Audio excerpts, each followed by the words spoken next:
Hello friends, எல்லாரும் எப்படி இருக்கீங்க? கண்டிப்பாக நல்லா இருப்பீங்கன்னு நம்புகிறேன். நம்ம ஜாக் ஃபேன்ஸ் மீட்டோட பார்ட் 1 போட்டிருக்கோம். பார்க்காதவங்க அதை போய் பாருங்கள். அது ஒரு கண்டினியூஷன் தான் இது.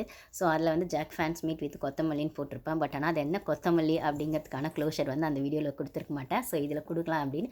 ஏன்னா அது வந்து அவங்களோட அந்த லவ் ட்ராக்குக்கான விஷயமா அவங்க சொன்னாங்க. ஸோ அதை பற்றி அவங்க என்ன சொன்னாங்க டீட்டெயிலாக சொல்லிட்டு இதில் அந்த க்ளோஷர் கொடுக்கலாம் அப்படிங்கிறதுனால தான். ஸோ பார்ட் 1 பார்க்காதவங்க அதை போய் பார்த்துட்டு வாங்க. ஓகேங்களா? ஆக்சுவலி ரொம்ப டிஃப்ரெண்ட் பெர்ஸ்பெக்டிவ் அவங்க லவ்வில் அது கொஞ்சம் நல்லாவே இருந்ததுன்னு சொன்னாங்க.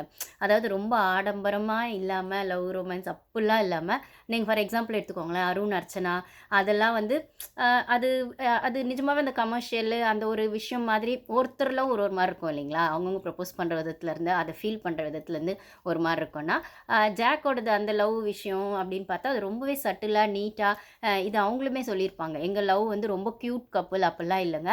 இது வந்து டாம் அண்ட் ஜெர்ரி மாதிரியே தான் நாங்கள் எப்பயுமே இருப்போம் அப்படிங்கிற மாதிரி அவங்களே அதை சொல்லியிருப்பாங்க. ஸோ அதை பற்றி டீட்டெயிலாக பேசலாம் அப்படின்னா நம்ம சேனலுக்கு ஃபஸ்ட் டைம் வரவங்க சப்ஸ்கிரைப் பண்ணிக்கோங்க. உங்களுக்கு வீடியோஸ் பிடிச்சிருந்தா லைக் பண்ணுங்கள், உங்களுக்கு பிடிச்சவங்களுக்கு ஷேர் பண்ணுங்கள், நம்ம சேனலுக்கு கமெண்ட்ஸும் பண்ணுங்கள். ஓகேங்களா?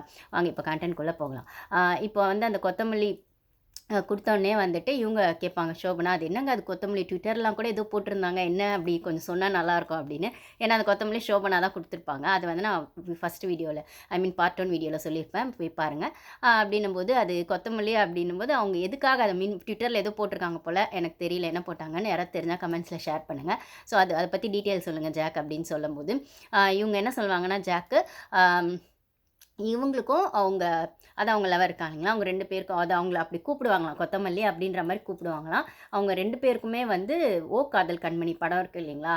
அந்த படத்தில் ஒரு டைலாக் வருமா, என் கொத்தமல்லியே அப்படின்னு ஏதோ ஒரு வரும் போல இருக்குது. ஸோ இவங்க 2 பேருக்கும் அந்த படம் ரொம்ப பிடிக்கும் அப்படிங்கிறதுனால அந்த டைலாக் வச்சு இவங்கக்குள்ளே அந்த ஒரு என்ன சொல்கிறது, அந்த ஒரு பாண்டிங்க்கு ஒரு அழகா அவங்களுக்கான பாண்டிங்க்கான ஒரு அழகான விஷயமா அந்த கொத்தமல்லி அப்படிங்கிற வார்த்தையை வந்து யூஸ் பண்ணுறதா இவங்க சொல்கிறாங்க.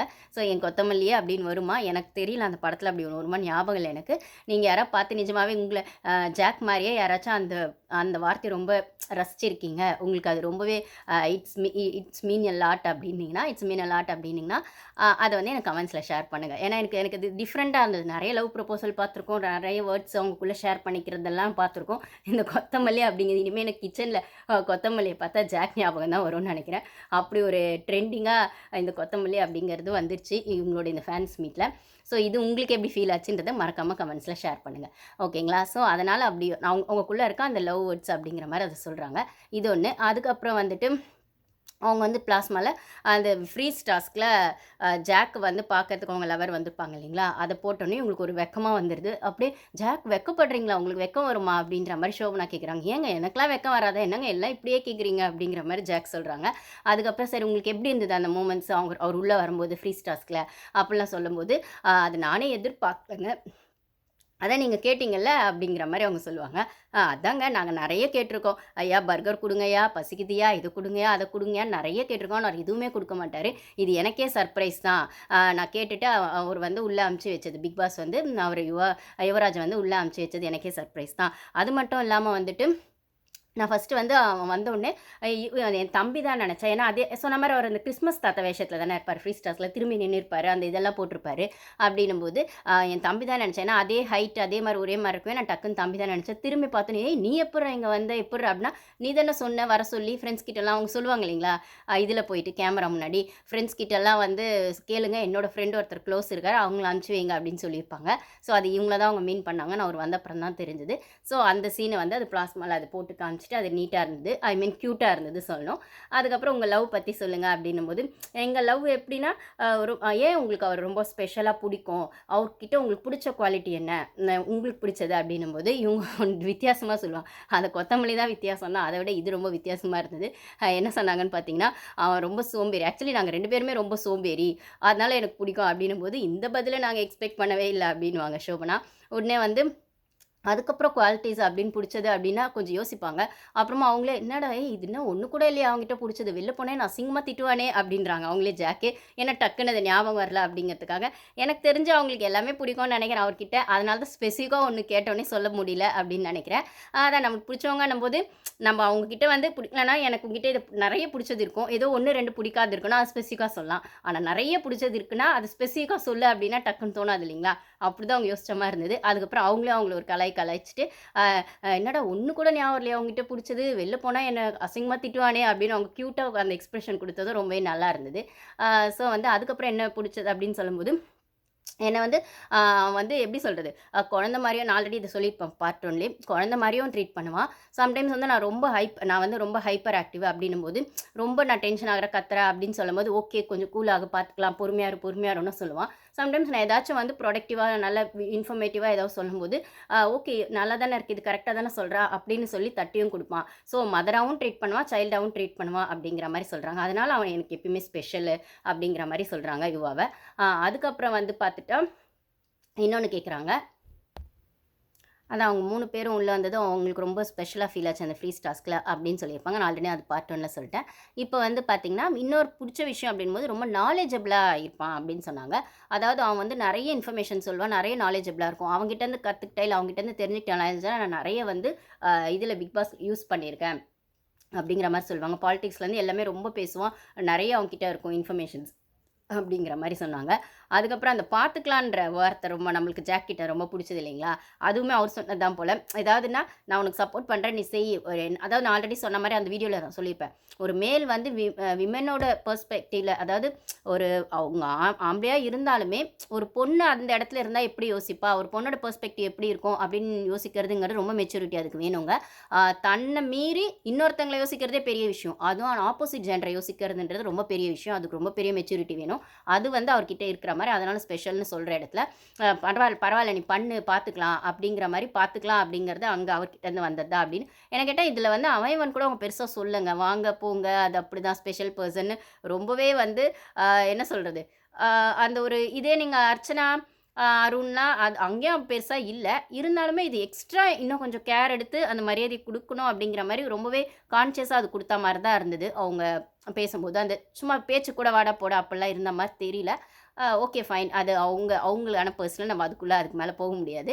அதே மாதிரி சோபனாவும் அதான் சொல்லுவாங்க. அந்த கொத்தமல்லிக்கு எக்ஸ்ப்ளனேஷன் குடுத்தோனே, இதுக்கு தான் அந்த கொத்தமல்லி எக்ஸ்ப்ளனேஷனு அந்த படத்த சொல்லி சொன்னோனே, இதுக்கு மேல நானுமே போனா நல்லா இருக்காது அப்படின்னு அவங்களே சொல்ருவாங்க. ஸோ நம்மளுமே வந்து அவங்கக்குள்ள அவங்க எப்படி பேசிக்குவாங்க, பண்ணிக்குவாங்கன்றது அவங்க பர்சனல் அப்படின்னும்போது, இதில ஸ்பெசிஃபிக்கா அவங்க ஃப்ரீ டாஸ்க்ல கொஞ்சம் ஃப்ரீயா இருந்த மாரி இருந்தது. ஆனா இந்த இன்டர்வியூல ரொம்பவே கான்ஷியஸா இத இப்படி தான் சொல்லணும் அப்படிங்கிறத ரொம்பவே ப்ராப்பரா சொன்ன மாரி தான் இருந்தது. ஓகேங்களா? அதுக்கப்புறம் அந்த நாலேஜபிள் அப்படின்னு சொன்னது ஒரு இதுவா இருந்தது. சரி ஓகே நீங்க லவ் பத்தி என்ன நினைக்கிறீங்க? உங்களோட ஒப்பீனியன்ல லவ்னா என்ன? அப்படிங்கிற மாரி ஒரு விஷயத்த கேட்குறாங்க. லவ் டூ யூ ஜாக் அப்படின்னு சொன்னா, லவ் பத்தி உங்களுக்கு என்ன? அப்படின்ற மாரி ஒப்பீனியன் வரும்போது, நம்மளுக்கு ஒருத்தங்கள நெறைய புடிச்சிருக்கு அப்படின்னும்போது, அவங்க கிட்ட ஏதாவது புடிக்காது இருந்தா கூட, அத வந்துட்டு சரி பண்ணவோ, இல்ல அந்த அந்த ரிலேஷன்ஷிப்ப ஹோல்ட் பண்ணவோ பார்க்கணுமே தவிர, அத வந்து புடிக்கலன்ற ஒரு ரீசனே வச்சுட்டு அந்த ரிலேஷன்ஷிப்ப அவாய்ட் பண்ணக்கூடாது. அவ்வளோ நல்ல விஷயம் நம்மகிட்ட பிடிச்சிருக்கு அப்படின்னா, அந்த ஒரு சில விஷயங்கள் பிடிக்கல அப்படிங்கிறதுக்காக அந்த ரிலேஷன்ஷிப்பை இக்னோர் பண்ணவோ, அவாய்ட் பண்ணவோ, அதுக்கு ரீசன்ஸ் தேடவோ கூடாது. இக்னோர் பண்ணுறதுக்கோ, அவாய்ட் பண்ணுறதுக்கோ. அந்த பிடிச்ச விஷயங்கள மைண்டில் வச்சு அந்த ரிலேஷன்ஷிப்பை எப்படி ஹோல்ட் பண்ணோம் அப்படிங்கிறது தான் ஒரு ட்ரூ லவ்வாக இருக்கும் அப்படிங்கிற மாதிரி சொல்கிறாங்க. அதாங்க இதில் ரேஷியோ தான் டிஃபர். எதுவும் நம்ம பொதுவாக சொல்கிறது தான். ஒருத்தங்க நம்ம ஜட்ஜ் பண்ணுறோம் அப்படின்னா, எல்லார்கிட்டயுமே ப்ளஸ் இருக்குது, எல்லார்கிட்டயுமே மைனஸ் இருக்குது. ஆனால் மெஜாரிட்டி என்ன இருக்குது அப்படின்னு பார்க்குறது ஒரு இடம் இருக்குது. இப்போ அவன் 10 விஷயத்த நல்லவனா இருக்கான். ஒரு 4 விஷயம் அப்படி தான் இருக்குது. என்ன பண்ணுறது? அது அவன் கேரக்டராக இருக்கலாம், இல்லை போக போக மாற்றிக்கலாம். அதுக்காக அவனை வந்து நம்ம வந்து ஒரு பிராண்ட் பண்ணிடக்கூடாது அப்படின்னு யோசிக்கிறது இருக்கு இல்லைங்களா? இது ரிலேஷன்ஷிப்பில் ரொம்ப முக்கியம். ஏன்னா எல்லா ரிலேஷன்ஷிப்லையுமே ப்ளஸ் மைனஸ் எல்லாமே இருக்கும் அப்படின்போது நான் வெறுமனே லவ் ரிலேஷன்ஷிப் மட்டும் சொல்ல. என்வரான்மெண்ட் அந்த ஃப்ரெண்ட்ஸ் சர்க்கிளாக இருக்கலாம், என்வரான்மெண்ட் ரிலேஷன்ஷிப்பு, ரிலேட்டிவ்ஸ்க்கு நடுவில் எல்லாமே ஒருத்தங்க கிட்ட ப்ளஸ் மைனஸ் ரெண்டுமே இருக்குது அப்படின்னும் போது அதில் மெஜாரிட்டி அவங்க எதை வெளிப்படுத்துகிறாங்க அப்படிங்கிறத வச்சு தான் அப்போ வந்து 1 2 மிஸ்டேக்ஸ் இருந்தாலும் இட்ஸ் ஓகே அப்படிங்கிறது வந்து அந்த ரிலேஷன்ஷிப் கொடுக்குற வேல்யூவாக இருக்கும் அப்படிங்கிற மாதிரி அவங்க சொன்னாங்க. அதை நானுமே அக்செப்ட் பண்ணுறேன். அதுதான் ட்ரூ. ஸோ மெஜாரிட்டி எது வந்து ப்ளே பண்ணுது அப்படிங்கிறது தான் வந்து மேட்டர்ஸ். ஓகேங்களா? அதுக்கப்புறம் வந்து ஈக்குவல் ரெஸ்பெக்ட் இருக்கணும். 2 பேருக்குமே ஈக்குவல் ரெஸ்பெக்ட் இருக்கணும் அப்படிங்கிறது. அதே மாதிரி ஸ்பேஸுங்கிறது அவங்களுக்கான ஒரு ஸ்பேஸ் இருக்கணும். இதில் மென் கேட்டகரி, விமென் கேட்டகரின்னு எடுத்துக்கிட்டோம் அப்படின்னா, மென்னுக்கு ஒரு ஸ்பேஸ் இருக்கும், விமென்ஸ்க்கு ஒரு ஸ்பேஸ் இருக்கும்னா, அவங்க 2 பேரும் சேர்ந்து ஒரு ஸ்பேஸை கிரியேட் பண்ணுறாங்கன்னா அதுதான் செரிஷ் மூமெண்ட்ஸ் அப்படின்னு சொல்கிற பட்சத்தில் ஸோ அந்த ரிலேஷன்ஷிப்பில் 2 பேருக்கான ஈக்குவல் ஸ்பேஸ், 2 பேருக்கான ஈக்குவல் ரெஸ்பெக்ட் அப்படிங்கிறது ஒன்று இருக்கணும். அந்த க்ரைட்டீரியாவே இது மென் ஸ்பேஸ் விமன் ஸ்பேஸுங்கிறதே இல்லாமல் 2 பேரும் சேர்ந்து அந்த வந்து அந்த 2 பேருக்குமான ஒரு ஸ்பேஸ் அப்படிங்கிற இடத்துல அந்த ஒரு பாண்டிங் நல்லா இருக்கணும் அப்படிங்கிற மாதிரி சொன்னாங்க.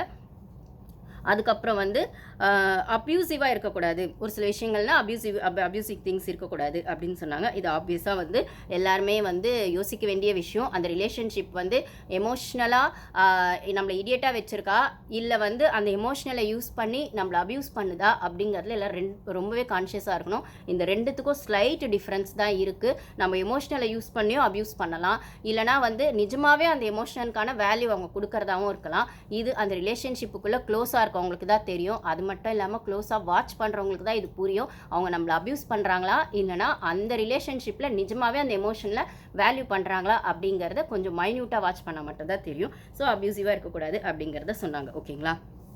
அதுக்கப்புறம் வந்து அதுக்கப்புறம் இன்னொன்று கேட்டாங்க, இப்போ அவர்கிட்ட வந்து உங்களுக்கு ஏதாச்சும் இப்படி விட்டுறா போதும்டா அப்படிங்கிற மாதிரி எதாவது ஃபீல் ஆகுமா, அந்த மாதிரி ஏதாச்சும் பண்ணுவாரா அப்படின்னா, இருக்குது அந்த மாதிரி அப்படின்னாங்க. முக்கியமாக நான் சமைக்கும் போது இதை பண்ண அதை பண்ண ஏதோன்னு சொல்லிட்டே இருப்பேன், எனக்கு கோவம் வரும். சமைக்கும் போது இல்லை, நான் எது பண்ணாலுமே வந்து பக்கத்தில் வந்து நின்றுட்டு இது பண்ண அதை பண்ணி இது இப்படி செய்யாது அப்படி சொல்லும் போது ஒரு இடத்துல எனக்கு கோவம் வந்துடும். நீயே பண்ணு வந்து என்னை விட்டுரு அப்படிங்கிற மாதிரி நான் சொல்லியிருப்பேன். ஸோ வந்து அதுவுமே நடக்கும் அப்படிங்கிற மாதிரி சொன்னாங்க. அதான் நாங்கள் வந்து க்யூட் கப்புள்ஸ்லாம் கிடையாது, டாம் அண்ட் ஜெரி மாதிரி தான் இருப்போம் மோஸ்ட்லி அப்படிங்கிறதையும் அவங்க ஓப்பனாக சொன்னாங்க. அதுக்கப்புறம் உங்கள் ரிலேஷன்ஷிப்பில் யார் ஃபஸ்ட்டு சாரி கேட்பீங்க அப்படிங்கிற மாதிரி சொல்லாங்க. நான் கேட்பேன் அப்படின்னாங்க ஜாக்கு. உடனே என்னது நீங்கள் கேட்பீங்களா, நான் என்னங்க நம்ப மாட்டீங்க, கேட்பாங்க என்ன வீட்டுக்குள்ளேயே நம்ம ஃபேன்ஸை பார்த்து சொன்னாங்க, வீட்டுக்குள்ளேயும் நம்ப மாட்டீங்க இங்கேயும் நம்ப மாட்டீங்க, கேட்போங்க 2 பேருமே கேட்போம், நானும் கேட்பேங்க அப்படின்னாங்க. நான் கேட்பேன் தானே அப்படின்னு கேட்டாங்க ஃபேன்ஸை பார்த்து. அப்புறமா ஓகே அப்படின்னா அவங்களும் தலையாட்டினாங்க. அதுக்கப்புறம் பொசசிவ்னஸ் இருங்கன்னா லைட்டாக அப்படின்னாங்க. அது என்ன லைட்டாக அப்படின்னாங்க ஷோபனா. அது வரும் தாங்க. இப்போ ஒரு விஷயம் வந்து நீ என்கிட்ட ஃபஸ்ட்டு சொல்லாமல் ஏன் மற்றவங்க கிட்ட சொன்ன அப்படின்னு ஒரு கோவம் வரும்ல, அப்படி மட்டும் சொல்லிட்டிங்கன்னா அவ்வளோதான் நீங்கள் அப்படிங்கிற மாதிரி சொன்னாங்க. அது ஏன் அப்படி அப்படின்னா, என்னங்க இது எல்லாருக்கும் வர்றது தானேங்க. இப்போ நமக்கு பிடிச்சவங்க நம்மகிட்ட தான் ஃபஸ்ட்டு அந்த விஷயத்த சொல்லணும். ஒரு குட் நியூஸ் இருக்குது, ஒரு ப்ரொமோஷன் இருக்குது அப்படின்னா அது ஏன் நீ ஃபஸ்ட்டு என்கிட்ட சொல்லலை அப்படின்னு ஒரு கோவம் வரும் இல்லைங்களா. அந்த பொசினஸ் எல்லாருக்கும் இருக்கும் தாங்க, எனக்கும் இருக்குங்க அப்படின்னு சொன்னாங்க. அது ஆமாம் தானே, எல்லாருக்கும் இருக்குது தானே அப்படி சொல்லி ஜாக் ஃபேன்ஸை பார்த்து ஜாக் கேட்டாங்க. அப்போ உடனே ஷோபனா சொன்னாங்க, என்னங்க நீங்கள் இப்போ என்ன சொன்னாலும் அவங்க ஆமாம் ஆமாம் சொல்லுவாங்கங்க, ஏன்னா இது உங்கள் ஃபேன்ஸ் மீட்டிங்க அப்படி தான் சொல்லுவாங்க அப்படின்னாங்க ஷோபனா. இப்போ நான் சரியில்லைன்னு நீங்கள் சொன்னால் கூட ஆங்கர் அவங்கள சொல்லிட்டாங்க. நான் தப்பு அப்படின்னு சொன்னால் கூட அவங்க ஆமாமான்னு சொல்லுவாங்கங்க, ஏன்னா உங்கள் ஃபேன்ஸுங்க அப்படி தாங்க சொல்லுவாங்க அப்படின்னா உன்னை ஜாக் சொன்னாங்க. இந்த இடத்துல சூப்பராக ஒரு பாயிண்ட்டு. அப்படிலாம் இல்லைங்க, என் ஃபேன்ஸ் நான் தப்பு செஞ்சாலே தப்புன்னு சொல்லுவாங்க, நிறைய இடத்துல என்ன அவங்க அப்படி தப்புன்னு சொல்லியிருக்காங்க அப்படின்னு சொன்னாங்க. அப்படியே அது என்ன அப்படின்ற மாதிரி கேட்டாங்க. அப்படியே அப்படின்னும் போது ஆமாங்க அப்படி சொல்லுங்கள், அப்படிலாம் எப்படி சொல்லியிருக்காங்க அப்படின்னு சொன்னாங்க. அந்த டெவில் டாஸ்க்லலாம் நான் சரியாக ஆடலை அப்படின்னும் போது என்னையுமே திட்டியிருக்காங்க. அதுக்கப்புறம் நான் மஞ்சரி கிட்ட ஹாஷாக நடந்துக்கும் போதுமே சரியில்லை ஜாக் இப்படி பண்ணாதீங்க ஜாக் அப்படின்னு சொல்லியிருக்காங்க. ஸோ என் ஃபேன்ஸ் வந்து நான் தப்பு செஞ்சாலுமே சொல்லுவாங்கங்க அப்படிங்கிற மாதிரி சூப்பராக ஒரு வேலிட் பாயிண்ட்டாக அங்கே வச்சாங்க. இது ரிவ்யூவராக எனக்குமே கொஞ்சம் ப்ரௌடாக தான் இருந்தது. நம்மளுமே நம்ம ரிவ்யூஸில் பிளைண்டாலாம் ஜாக்கை சப்போர்ட் பண்ணவே இல்லை. அவங்க எந்த வாரம் டவுனாக இருந்தாங்க, எந்த வாரம் வந்து சரியாக பெர்ஃபார்ம் பண்ணலை, எந்த வாரம் வந்து மஞ்சரியை மார்க் பண்ணி சௌந்தர்யா கூட சேர்ந்து அதெல்லாம் பண்ணாங்க அப்படின்னும் போது சரியில்லை ஜாக் அப்படின்னு நம்மளுமே ரிவ்யூ பண்ணியிருக்கோம். ஸோ இந்த இடத்துல அவங்க சொல்லும் போது நம்மளுமே கரெக்டாக ரிவ்யூ பண்ணியிருக்கோம் அப்படின்னு ஒரு சின்ன ப்ரௌட் மூமெண்ட்ஸ் எனக்கும் இருந்ததுங்க. ஸோ ரிவ்யூவராக வந்து நானுமே அந்த வாரம்லாம் என்னடா இப்படி பேசுகிறோமே அப்படின்னு சொல்கிற பட்சத்தில் இது எப்படி ரீச் ஆகும் அப்படின்னும் போது நிறைய பேர் நம்ம கமெண்ட்ஸ்லையுமே வந்து நைஸ் ரிவ்யூ இல்லை கரெக்டாக சொன்னீங்க அப்படிலாம் சொல்லும் போது எனக்குமே கொஞ்சம் வந்து ரொம்ப ஹாப்பியாக இருந்தது. இப்போ ஜாக்கே வந்து சொல்லும் போது ஒரு லுக் நம்ம வந்து இந்த நியூட்ரலாக தான் பேசியிருக்கோம். ஒரு நம்ம ஒருத்தங்களை நம்மளுக்கு பிடிக்குதுன்றதுக்காக அவங்க செய்கிறதெல்லாம் பிளைண்டாக வந்து கரெக்டுன்னு சொல்கிறதும் இல்லை, அதை கரெக்டுன்னு சொல்கிறதுக்காக ஒரு காரணத்தை தேடி அங்கே ஒரு சப்பக்கட்டு கட்டுறதோ அப்படிங்கிற மாதிரி இல்லாமல் ஒரு லுக் நம்ம நியூட்ரலாக பேசியிருக்கோம் அப்படிங்கிறது எனக்குமே ஹாப்பியாக இருந்தது அவங்க சொன்ன மூமெண்ட்டில். ஏன்னா ஆஸ் எ ரிவ்யூவராக நானுமே அந்த வீடியோஸ்லாம் வந்து பேசினதில் என்ன பேசினேன்னு எனக்கும் தெரியும் அப்படிங்கிற பட்சத்தில் எனக்கு ரொம்ப ஹாப்பியாக இருந்தது சொல்லணும். அதுக்கு உங்களோட சப்போர்ட்டும் கண்டிப்பாக எனக்கு இருந்தது. ஸோ உங்கள் எல்லாருக்கும் தான் ஃபஸ்ட்டு தேங்க்ஸ் நான் சொல்லணும். சப்ஸ்கிரைபர்ஸு, சப்போர்ட்டர்ஸு, அப்புறம் வந்து ஃபேன்ஸ் நம்ம சேனலுக்கு இருக்க ஃபேன்ஸு, அப்புறம் நியூ சப்ஸ்கிரைபர்ஸ் நிறைய ஆட் ஆகிருக்கீங்க. ஜாக் ஃபேன்ஸ் மீட்டுன்னு நான் போட்ட அந்த 2 வீடியோலையுமே நிறைய நியூ சப்ஸ்கிரைபர்ஸ் வந்திருக்கீங்க. அப்படி இருக்கிற பட்சத்தில் உங்களுக்கெல்லாமல் ரொம்ப தேங்க்ஸ் கைஸ். ஓகேங்களா. உங்களோட சப்போர்ட்டில் தான் நான் வந்து 3 மாதம் அதை ரிவ்யூ பண்ணி இப்போ வந்து நெக்ஸ்ட் என்ன பண்ணலாம், ஏதாவது வீடியோ போட்டுகிட்டே இருக்கலாமா, உங்களை எங்கேஜ் பண்ணிட்டே இருக்கலாமா அப்படிங்கிறதுல அந்த ஒரு என்ன சொல்கிறது, அந்த ஒரு தேடல் வந்து எனக்குமே பிடிச்சிருக்கு, சுவாரஸ்யமாக இருக்குது. ஸோ கண்டினியூஸாக உங்களோட சப்போர்ட்டை கொடுங்க. மூவி ரிவ்யூஸும் பாருங்கள். இன்னும் 2-3 மூவிஸ் நான் பார்த்தேன். திருமாணிக்கம், அதுக்கப்புறம் வந்து மிஸ்டர் ஹவுஸ் கீப்பிங். ஆப்வியஸாக மிஸ்டர் ஹவுஸ் கீப்பிங் பார்த்தேன். அதெல்லாம் ரிவ்யூ சொல்லணும்னு நினச்சிட்டு இருக்கேன். பட் ஆனால் இப்போ வந்து தைக்கிருத்திகை இன்றைக்கி நம்ம 2 நாளாக நானுமே கொஞ்சம் பிஸியாக இருந்தேன் பூஜை வேலையிலலாம். ஸோ நான் ஒன்றுனா போடுறேன். நீங்கள் பார்த்துட்டு உங்களோட ஒப்பீனியனை உங்களோட கமெண்ட்ஸை சொல்லுங்கள்.